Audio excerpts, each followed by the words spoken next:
he said last time. Don is a great guy. He loves dogs. He has beautiful German Shepherds. Um, the reason this worked is because of Daytona Dog Beach and the Lomans, first of all, coming in and soothe the bristling with.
All right.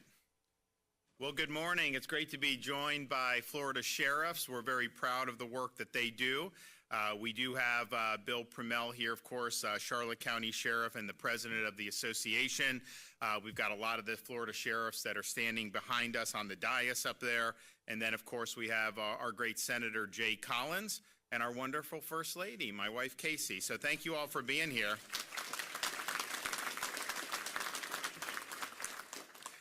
Some take it for granted that we're a law and order state. I think the folks that wear these uniforms, they've watched what's gone on in the rest of the country, really for the last maybe 10, 15 years, where law enforcement became a target.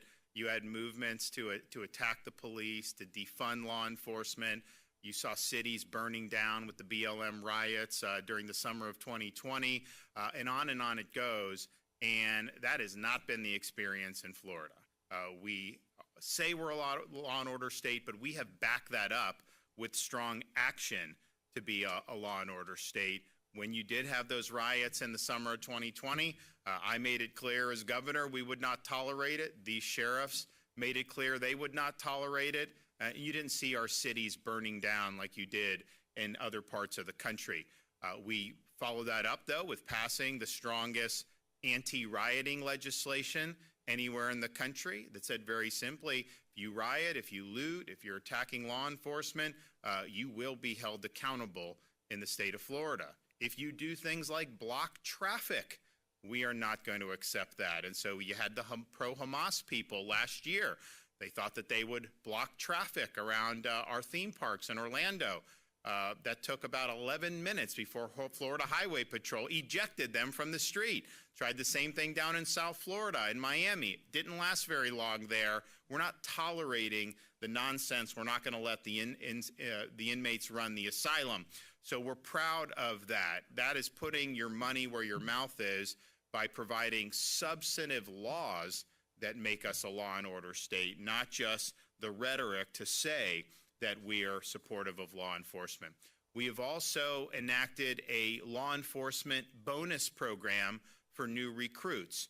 And this is something that was, on our part, an opportunity, because we saw how some of these officers were being treated in San Francisco, in Seattle, New York City, Chicago. I mean, some of these budgets were being slashed. You had all kinds of terrible politicians that were using law enforcement for a scapegoat. And so we said, look, if you come to Florida and you're new to Florida, and not just people from other states, young people could also qualify for the bonuses because we do think this is an honorable profession.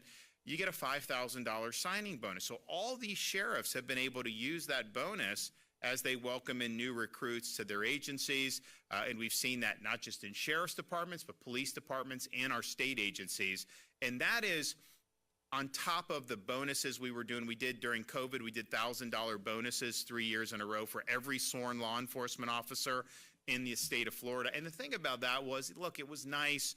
Obviously, we were in a period of inflation, thanks to what the federal government was doing. And so it helped on the margins to make ends meet, although $1,000 isn't what it used to be. That used to be more than it is now. But what people would say is when they get the check, they'd say, it just shows that the state of Florida has my back, that they care about what we're doing and that they support the job. And I think that's one of the things I'm proud about in Florida is from the governor's office down to the local level, our communities really genuinely support what law enforcement do.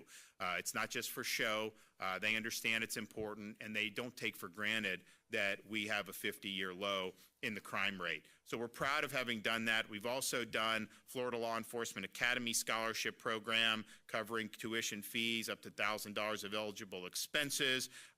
We believe that this is a noble profession, and we want to be able to provide a pathway for folks who want to serve in this profession. We had, before we went universal on school choice, we did have for a time where regardless of income, the children of law enforcement, sworn law enforcement, were able to get our scholarships. Now those scholarships, fortunately, are open to all, so it's not the kind of the special benefit anymore, and we're glad that we opened it up to all. But there was a time where, because you can have a sheriff's deputy and have a spouse that works, and you'd be priced out of getting a family empowerment scholarship, but it's not like you're living high on the hog. So we were happy to be able to do that. And we're also proud of the work that we're doing with the Florida sheriffs, as well as our other law enforcement on immigration enforcement. All 67 Florida sheriffs have executed what are called 287G agreements with immigration and custom enforcement. There is no other state in the country that has done what Florida's done and has leaned in on this issue as much as we have, and these folks standing behind me. And the federal government is trying to pick up the pieces from the agency really being in disrepair for 4 years. They're getting it. They're gonna get where they need to be, I think. But for us, we're ahead of the curve in Florida, and I thank everyone for leaning in on that. It's a very, very critical issue for the state of Florida. We also are recommending for our state law enforcement pay raises for 4,700 state sworn law enforcement officers. That'd be 20% increase for entry level, 25% for veteran officers, and we really want to thank them for all they've done. So Florida, we don't just say we're law and order, we back it up with actions, we back it up with policies. And if we hadn't taken the actions and had the policies that we do, we wouldn't have had the results that we would have. So just like I tell these guys, I can sit here and do all this stuff as governor. I can sign bills. Ultimately, you guys are where the rubber meets the road, and so you deserve the credit for doing it. But it's also the flip side is true. These guys could be working as hard as they want. If they don't have support from state leadership or their local leadership, then you end up becoming a Seattle or Chicago very quickly. So it's really been a team effort, and I'm excited at all the progress and look forward to more great work ahead. Now, our law enforcement officers are also uniquely positioned to assist people in their communities who are looking for help but need someone to point them in the right direction.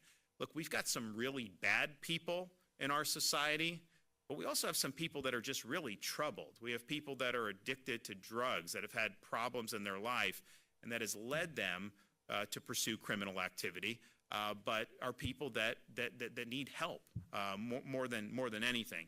And law enforcement officers across the state encounter these types of folks who need assistance every single day. You have single parents, you have senior citizens, you have veterans, you have youth and foster care system, juvenile justice system, people with disabilities.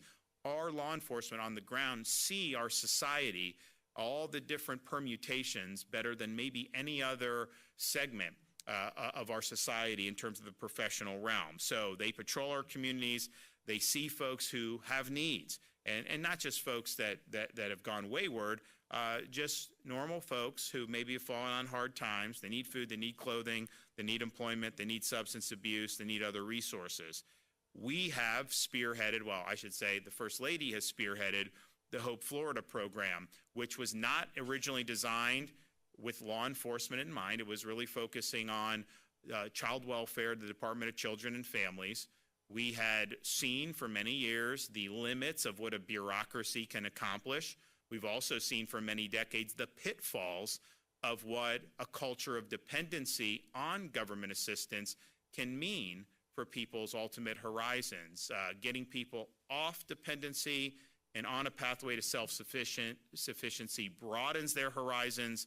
When they're trapped in a cycle of dependency, that really lowers their potential. And we've seen that really since the Great Society's War on Poverty in the 1960s. Now, these are not easy issues, but the First Lady really spearheaded a realization that in the state of Florida, and I think most places in the United States, but in the state of Florida, we have a lot of resources at our disposal.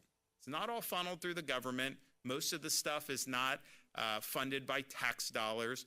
Most of the best resources are not caught up in bureaucracies, but they're found in our houses of worship. They're found in our charities. They're found in a lot of our business community who wants to help people get up on their feet, and even individuals who volunteer their efforts to help others in need. And so through Hope Florida, they've been able to transform the child welfare system into, don't try to just get as many people on programs for as long as possible as you can. Try to liberate folks in need from these programs by linking them to all these other great resources that are in our communities. And so since the First Lady launched this, I think it's not even 2 years that we've had this, there have been 30,000 Floridians that have gotten off welfare programs, and it's saved the state about $100 million.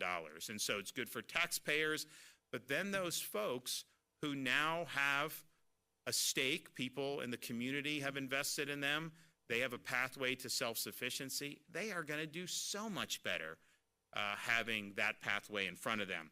So I think it's been an incredibly successful social reform. There's been other states that have made pilgrimages down to Florida to be able to talk with folks who are involved in this and trying to mimic that in other states across the country. Now, some of the states, quite frankly, are more left-leaning. They don't like the fact that Florida harnesses our places of worship and our religious communities and faith-based community. And I think that's them making a mistake. I think their hostility to faith institutions is not serving their constituents well. I can tell you, when we have folks in need, we have some of our churches and synagogues, they're the first one to answer the call, and they are there with folks through thick and thin. So to ignore the great impact that the faith community can have on people in need is to not arrive at the optimal policy. So Florida's doing it right, and I'm really proud of the success. But there's even more that you can do. So Hope Florida has expanded from the child welfare to other parts of state government, including elder affairs. Now we have the ability with law enforcement. They have the resource cards so they can quickly connect citizens in need on the Hope hotline and then be connected with the Hope Navigator. The Hope Navigators connect individuals in need with resources, set long-term goals, and develop a strategic plan to overcome barriers and achieve success. So to date, as I had mentioned, we had 30,000 Floridians have either completely eliminated or reduced their reliance on public assistance. That is out of 118,000 Floridians that have been referred to Hope Florida. Now, not all of them were on public assistance, obviously. And then the savings to taxpayers has been actually $108 million, so more than $100 million. And so today's announcement builds off this success.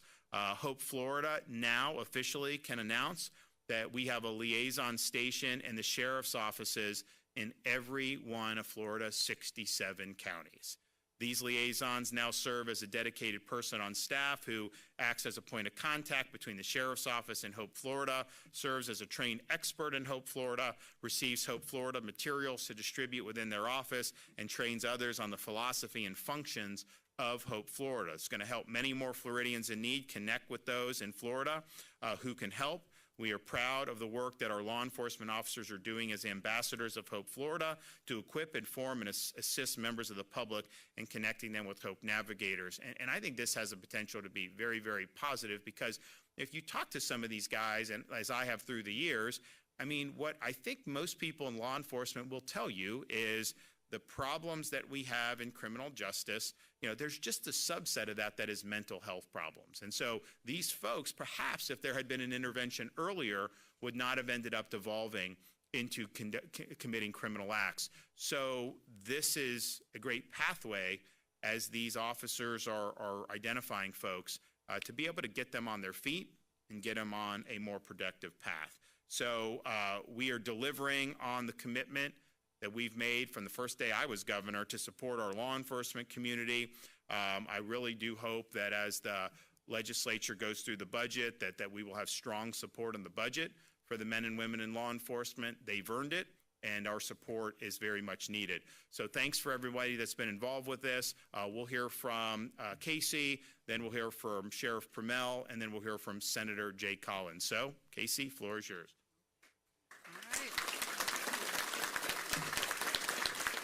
Well, thank you. I can't thank the sheriffs enough. To have cooperation from all 67 counties across the state of Florida is really special. But I think they understand the mission of what we're ultimately trying to do, right? When somebody is in need of help, do you get a check, government assistance, and that's where the story ends? Or can we help you on a pathway to economic self-sufficiency? Can we provide you a lifeline of hope? At the end of the day, we want to help people who are suffering, and they do not know where to turn.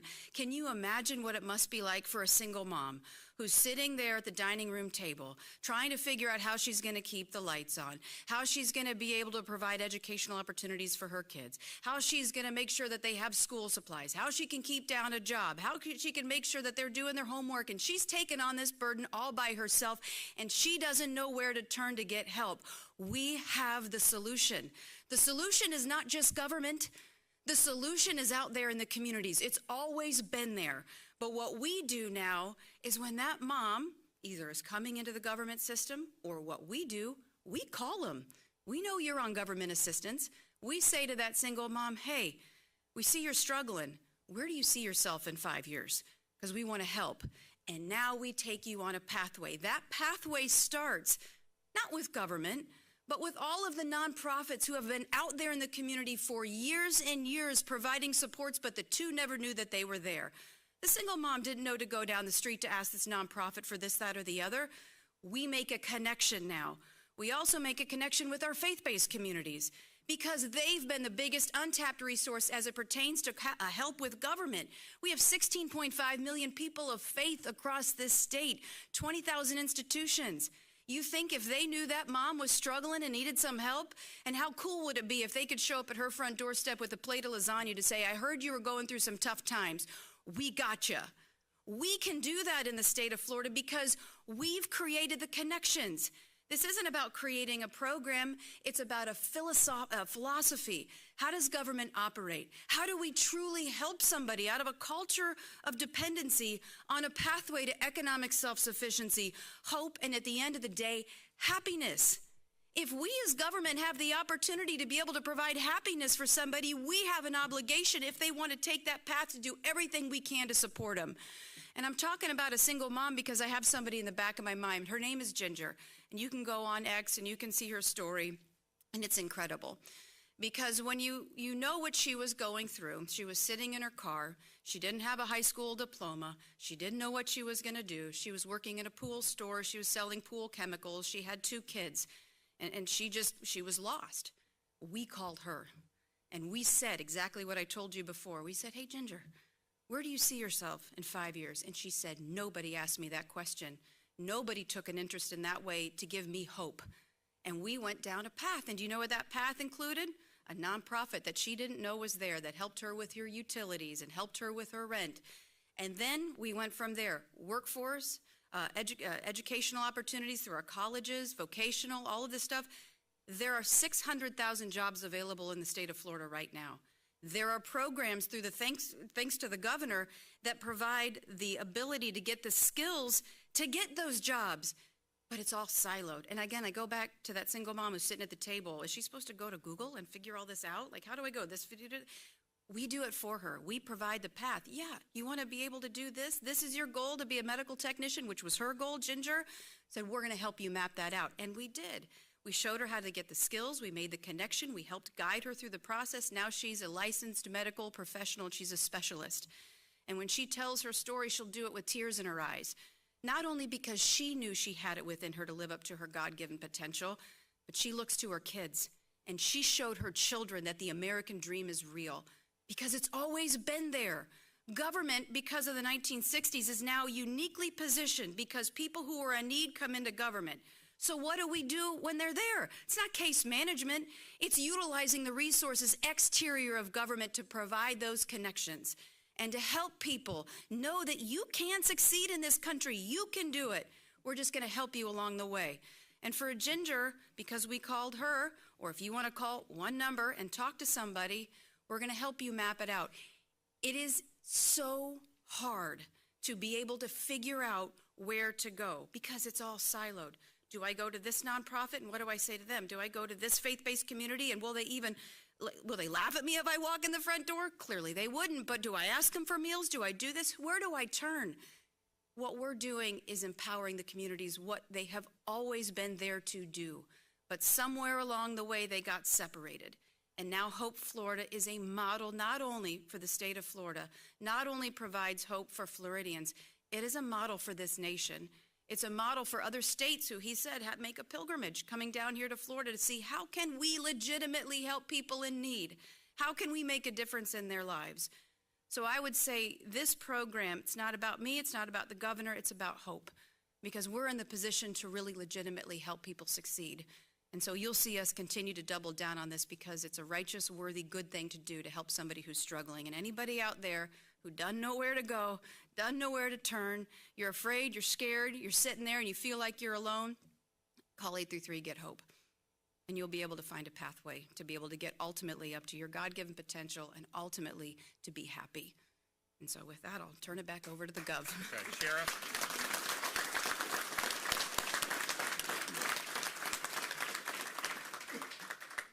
First off, I would like to thank the governor and the House and the cabinet for years of support for law enforcement. With them, with their help, we've been able to keep Florida a law and order state, and we thank you very much for that, sir. Again, I'd like to thank First Lady DeSantis on inviting the sheriffs to attend the event here at the Sheriff's Day at the Capitol. As president of the Florida Sheriff's Association, it's an honor to lead these great men and women you see here behind me.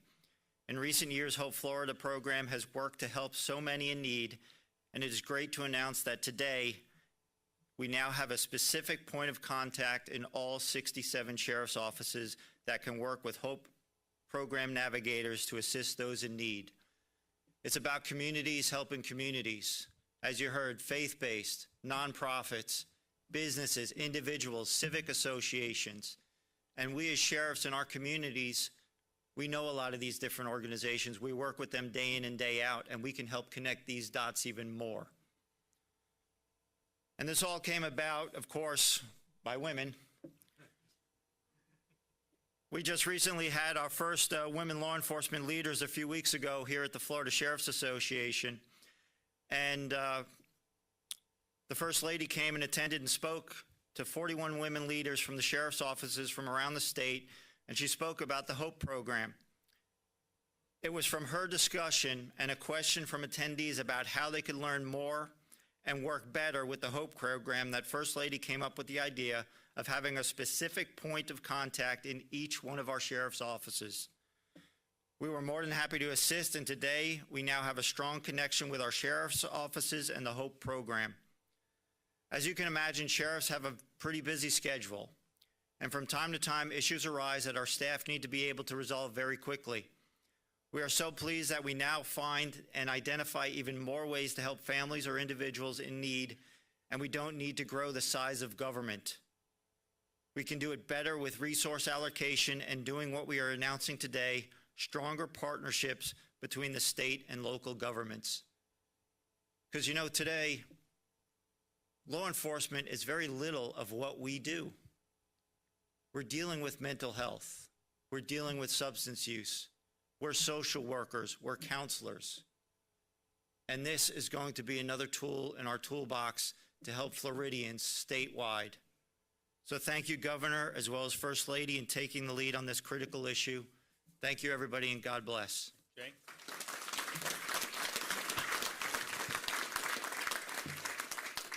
Well, it looks like I get to back cleanup today, so I appreciate that. Always an honor to be here with the Governor, the First Lady, Sheriff. Thank you. Isn't leadership a pretty amazing thing? When you can speak to the Governor, the First Lady, and see instant results manifest this quickly, that's what leadership is about. Friends, life is a contact sport, and winning matters. And we do that in Florida. Your moral compass, what drives you, what matters to you as a state and as a community matters, and that is what drives us here in Florida.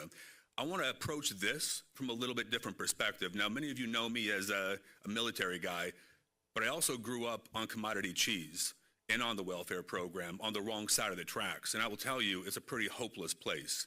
It's hard pulling yourself, clawing yourself out of a space where nobody else from your family has gone before. I can tell you, you feel trapped. You don't know what you don't know. Getting information from the right people to you to solve a problem can change everything. I am here because people invested in me and taught me how to fish. I heard a wise man say that once, right? And I think that is what we need to keep focusing on when it comes to Hope Florida. You know, for those states that think that God is a part of the problem, I will tell you God is not the problem. God is the solution to the problem, and we have to have that more. And connecting people to our religion and connecting people to our community leaders in the church is how we solve that problem.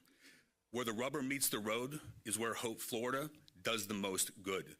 People don't know what they don't know. Our men and women in law enforcement do so much across our community, day in and day out. They are true community heroes. And from a budgetary standpoint, I can promise you, I fundamentally believe you deserve everything you need, the time, tools, training necessary to complete your mission, but ultimately complete your mission and go home to your families. Because what you're raising is the next generation of Floridians and Americans, and that matters. But what Hope Florida is just that. I love things that have the key word in the title. It is hope.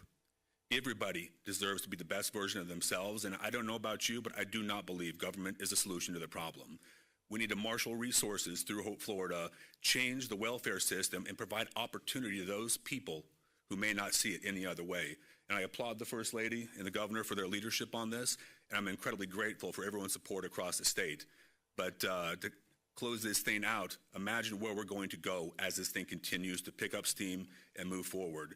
When we do that, we change welfare, we change our state, and we can change our nation. Thank you, and God bless you.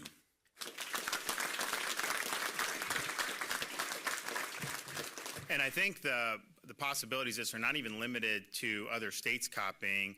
Both the First Lady and I have briefed both the President and Elon Musk about, one, this is a way to produce better outcomes, but you could save a lot of money, too, when you're looking at how some of these federal programs operated, particularly in the veterans space. I mean, Jay can tell you, we've got some unbelievable veterans organizations, and that across the gamut.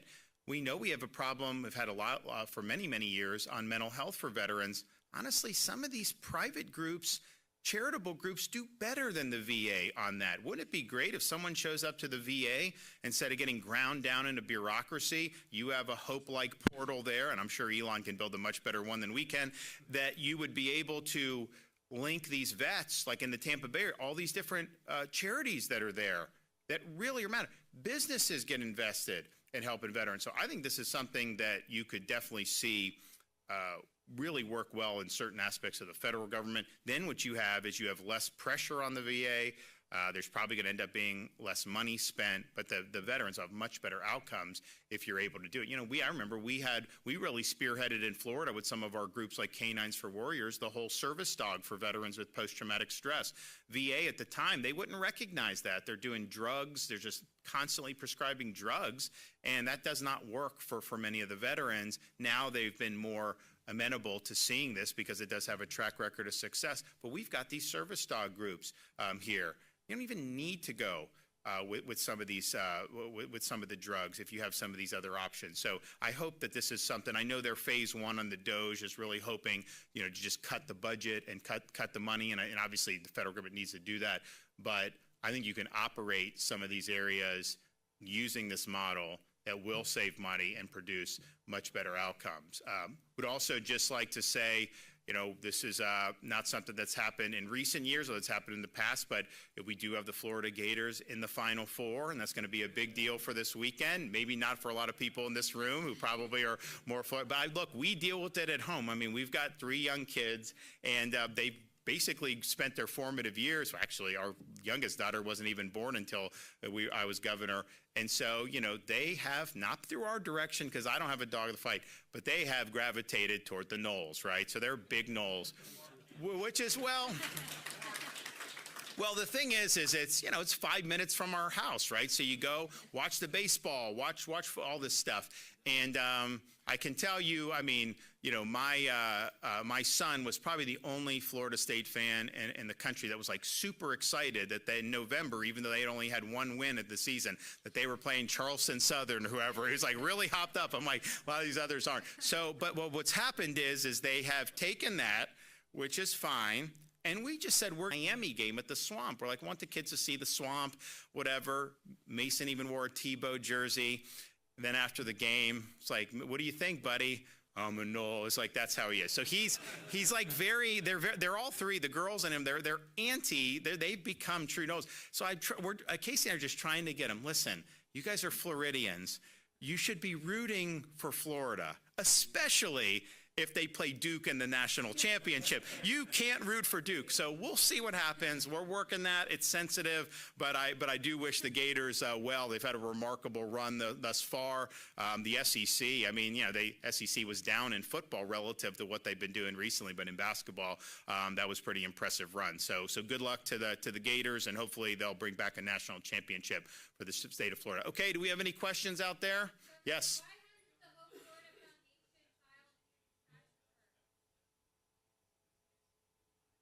Say it again.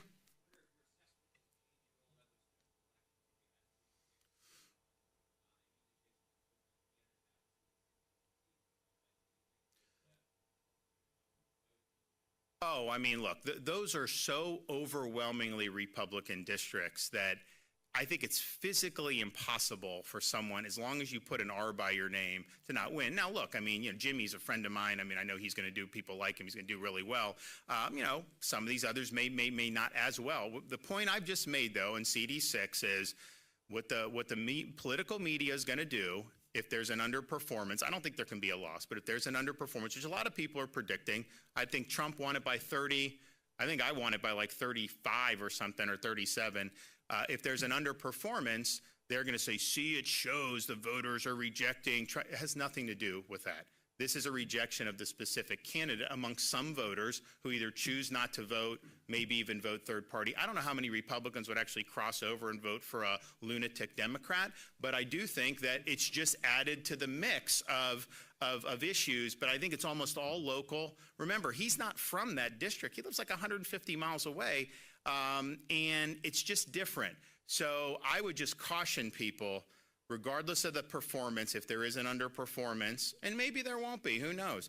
But if there is, I think it's wrong. You can quibble with Trump endorsing or not, but that's a separate question from why are the voters reacting the way they do if there's an underperformance. And I think it's going to be more of a local reason. I think it's going to be more of a candidate-specific reason. I don't think if there's an underperformance that's a referendum on the president. I think the president was on the ballot. I think he would win by 30 again.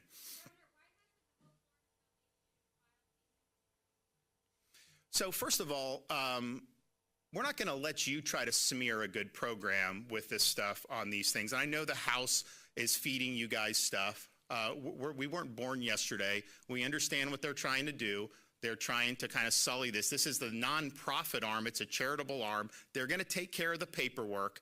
But while you're worried about filing paperwork, we're worried about lifting Floridians up. We're worried about getting people on the path to self-sufficiency. We're worried about changing lives. We're not worried about trying to play phony gotcha games. So go back to the House Leadership Office, talk to their staff, let them feed you some more BS, try to recycle it, but nobody trusts you anymore. You don't have any credibility because you're always peddling the same BS.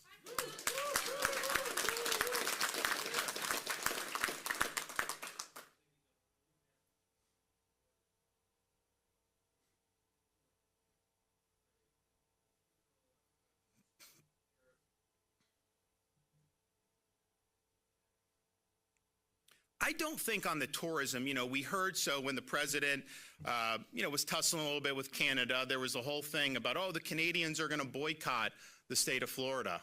Well, I can tell you this, Casey and I had our kids at Legoland in Polk County a couple weeks ago, and I'm getting stopped every 10 steps to take pictures, and 80% of the people were from Canada. So the Canadians are coming. We're going to continue to be a tourist hotspot. What I've heard from businesses is, there's some areas of Florida that are welcoming some of the stuff on Mexico because they felt they got left out of USMCA, some of our agriculture interests. We also have ports and a lot of other stuff. So I think that there's kind of a mix about how people respond. But I think once they know the rules of the road, I think that they'll adjust accordingly. But I am not worried about tourism. In fact, I'm seeing some of these Canadians. I was like, I thought you guys weren't coming here anymore. Oh, no, we're coming to Florida. Trust me, as someone that grew up in Dunedin, the spring training home of the Toronto Blue Jays, once February came, it was like half the license plates were Ontario license plates. So I think we're going to do really well with tourism. And so we'll see kind of the national stuff, how that shakes out. But on tourism, I feel good that we're going to be strong. We had 142 million visitors that came to the state of Florida last year. That's an incredible number. I remember I was speaking to the Restaurant and Lodging Association for like a decade. They were stuck at like 85 million visitors, and that was kind of the norm. And then really, I think since COVID, we shattered the records. And then as people fled to Florida during that, they're like, hey, we like it here. So they come more and more. So we've got a great stream of folks. We do have a lot of international visitors, but it does raise an issue about kind of, we're having, I'd like to see some property tax relief. There's some faction in the legislature that says, oh, no, do the sales tax. The reality is, the tourists pay a pretty good chunk of the sales tax for us. I don't want to reduce taxes on Canadian or Brazilian tourists. I'd rather them pay more and us pay less as Florida residents. And so we have the luxury of having a state tax system that can leverage the fact that we're a desirable location to further relieve burdens on Floridians. And if you think about the property tax situation, people's assessments are going up. So they're not raising the millage rate, but they are assessing your property higher and higher. The whole homestead is not enough to keep up with that. You still pay more, but then heaven forbid you got to sell your home and move somewhere else, then the basis is much higher. So people are getting pinched with that. We have an opportunity to do some relief this year, but more importantly, the 2026 ballot, we are going to have an opportunity to provide constitutional protection for homeowners. And this is something that would make this state boom like never before. It would be a lifeline to so many folks who are having to fork over that check for property taxes. And, the thing of it philosophically is, do you own your home or not, right? If I buy a big screen TV, I put it on my wall, I got to pay sales tax, but I put it on my wall. I don't have to keep writing a check to the government, and then they can come seize it if I don't do that. But that's kind of where we are as a society on the property taxes. You buy land, you buy a home, even if it's free and clear of any encumbrances, you paid the mortgage, everything. At what point is it actually yours? And when you have these assessments coming in, they're basically saying, no, it's kind of yours as long as you pay your rent to the government. And that's not, I think, what people want in the free state of Florida. So there's going to be a huge discussion about that. I'm looking forward to engaging in that. I know we've had some great conversations, particularly with folks in the Florida Senate, and I think it's really, really good. Gary, let me do Gary then. Go ahead.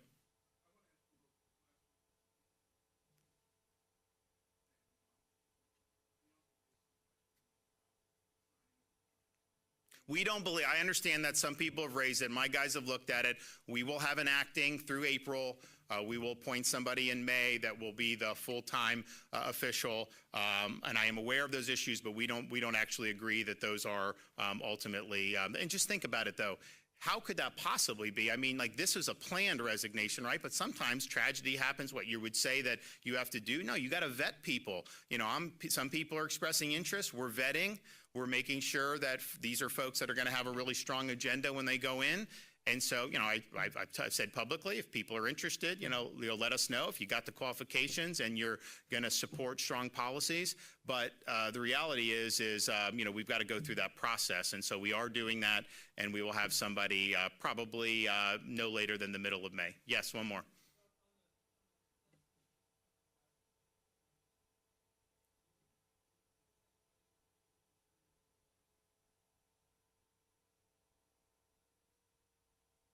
So I can't say specifically between both. I know we've had great discussions with Senator Burton. I do believe at least the Senate product is going to answer the concerns, and I do anticipate that we're going to have a product on hemp that I'll be able to sign into law. Thank you. Thank you.